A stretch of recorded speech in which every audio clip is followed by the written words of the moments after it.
ये खाद्य प्रदूषण के रासायनिक अदृश्य रासायनिक संकट जो हमें दिखाई नहीं देते हैं मगर वो रासायनिक संकट होते हैं, जैसे कि कीटनाशकों का अवशेष, पाश्चुरीकरण अवशेष, अम्लीय खाद्य मिलावटें, स्वीकृत खाद्य मिलावटों का अधिक्य, मिलावट, मार्जन रसायन, मतलब क्या क्या तरीके के जो रसायन डाले जाते हैं जो हमें दिखाई नहीं देते हैं मगर वो हमारे खाने में होते हैं। जब कोई खेत में कीड़े वीड़े लग जाते हैं तो खाद डालते हैं, खाद केमिकल की होती है और जो हमारे खाने में रह जाती है उसके बाद वो हमें नुकसान करती है। ये पाश्चुरीकरण है, सड़ाकर उस चीज़ को, जैसे कि दारू बनाई जाती है या मशीनों द्वारा किस तरीके से बस पशु चिकित्सीय, मतलब जो पशु के कारण जो बीमारियां फैलती हैं वो भी, रसायन और अपशिष्ट खाद्य मिलावट, ये सब केमिकल डाले जाते हैं। फिर ये मिलावटों का अधिक्रिय है, मतलब किसमें क्या मिलाया जाता है। मिलावट देखिए, इस तरीके के इंजेक्शन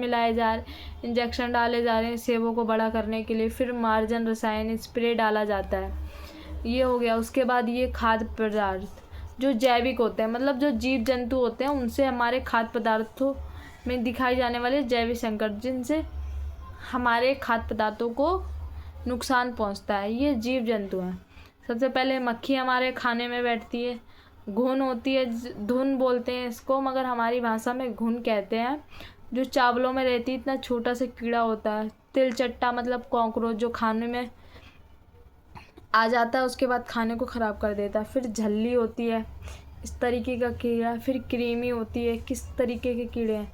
फिर ये खाद्य पदार्थों में दिखाई न देने वाले सूक्ष्म जीव संकट, ये जीवाणु होते हैं जिन्हें हम बैक्टीरिया कहते हैं। ईस्ट होती है खमीर, जो अगर हम गेहूँ गूँथ लेते हैं उसके बाद उसको छोड़ देते हैं एक दिन तक तो फिर वो फूल जाता है, वो इस खमीर के कारण होता है। फिर प्रोटोजोआ होता है, फिर फफूंदी लग जाती है और फिर होता है वायरस, जिसे विषाणु कहते हैं।